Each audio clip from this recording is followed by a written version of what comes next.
वो बहुत मुश्किल हो गया था सर एडजस्ट करना, क्योंकि पैसे आते ही नहीं थे तो देंगे कहाँ से।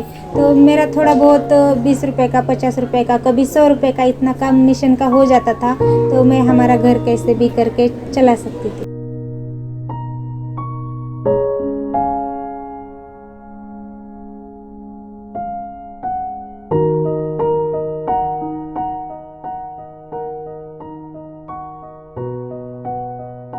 मेरा नाम पूजा है।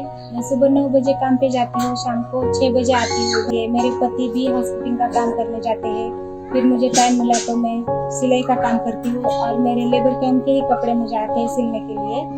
बाहर के कुछ नहीं आते अभी तक, क्योंकि मेरा बाहर दुकान नहीं है। मेरा लेबर कैंप के अंदर ही मेरा छोटा सा मशीन है, मैं उसी पे ही काम चलाती हूँ।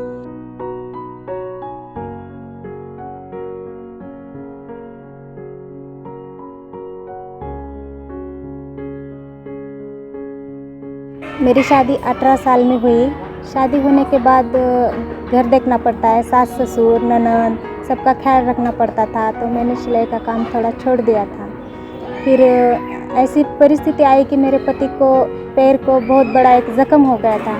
फिर वो काम नहीं कर पा रहे थे। फिर सास ससुर भी कितने दिन बैठ के खिलाते हमको।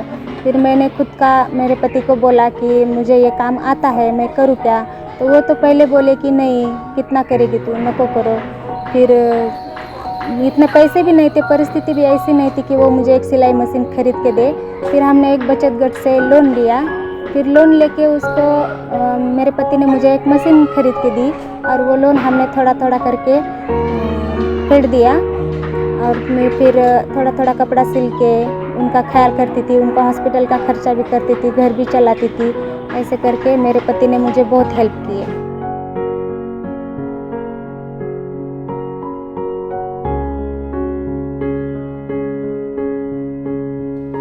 मेरी बहुत दिन की इच्छा है कि मेरे घर में मिक्सर नहीं है, मुझे कुछ मसाला वगैरह निकालना है तो मैं दूसरे के घर में जाती हूँ निकालने के लिए। मुझे ऐसा लगता है कि मैं भी एक मिक्सर ले लूँ, रोज़ रोज़ दूसरे के घर जाना अच्छा नहीं लगता है।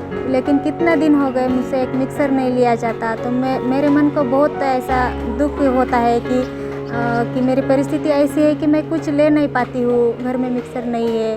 मेरे बच्चे बोलते हैं मम्मी मुझे इडली खानी है, तो मेरे घर में इडली पात्र भी नहीं है, मैं वो भी नहीं ले पाती हूँ, क्योंकि हमारी कमाई इतनी नहीं है, इसलिए मैं ऐसा सामान नहीं ले पाती हूँ। मेरे बच्चे बोलते हैं मम्मा वो देख कैसे बच्चे जा रहे हैं बड़ी वैन में, हम भी जाएंगे। तो मैं बोलती हूँ बेटा हमारे पास इतने पैसे नहीं है जो बस का भाड़ा भर सके।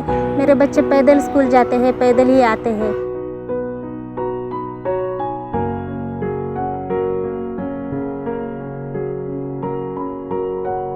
ये लेबर कैंप है, यहाँ पे सब गरीबी लोग हैं, सब लेबर काम करते हैं, तो उनके पास भी पैसे ज़्यादा नहीं रहते। और मैं भी उनको बोल नहीं पाती हूँ कि बाहर इतना रेट है, मुझे भी इतना दो, क्योंकि मैं भी समझ सकती हूँ कि वो भी मेरी तरह ही यहाँ पे काम करने वाले हैं, तो मैं बोल नहीं सकती हूँ। अगर बाहर 50 रुपये है तो मैं 20 रुपये में करके देती हूँ।